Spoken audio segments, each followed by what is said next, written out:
சேலம் மாவட்டம் சங்ககிரி அருகே அரசு பேருந்து மீது தனியார் நூற்பாலை வாகனம் மோதிய விபத்தில் 12 பேர் காயமடைந்தனர். இதுகுறித்த கூடுதல் தகவல்களை எமது செய்தியாளர் நல்லமுத்துவிடம் கேட்கலாம். நல்லமுத்து, வணக்கம். இந்த விபத்தானது எப்பொழுது, எங்கு நடைபெற்றது? காயமடைந்த 12 பேருடைய நிலைமை தற்பொழுது என்னவாக இருக்கிறது? விசாரணையின் முதற்கட்ட தகவல்கள் சொல்வது என்ன நல்லமுத்து?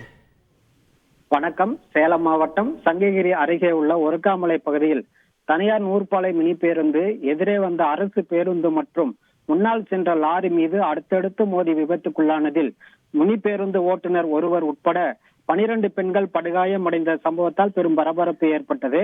நாமக்கல் மாவட்டம் வெப்படை பகுதியில் தனியாருக்கு சொந்தமான நூற்பாலை இயங்கி வருகிறது.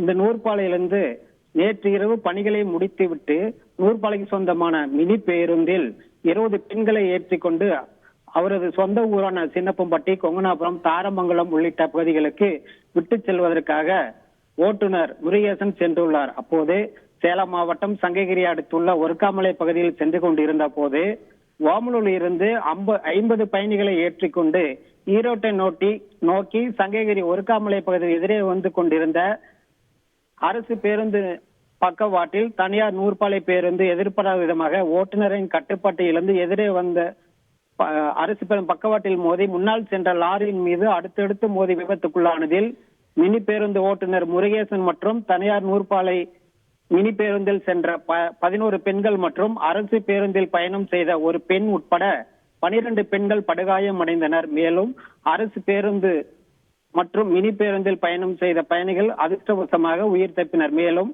இச்சம்பவம் குறித்து தகவலின் பேரில் விரைந்து வந்த சங்ககிரி போலீசார் படுகாயம் அடைந்தவர்களை தனியார் மற்றும் 108 ஆம்புலன்ஸ் வாகனம் மூலம் சங்ககிரி அரசு மருத்துவமனைக்கு அனுப்பி வைத்தனர். மேலும் இது குறித்து வழக்கு பதிவு செய்து தீவிர விசாரணை மேற்கொண்டு வருகின்றனர்.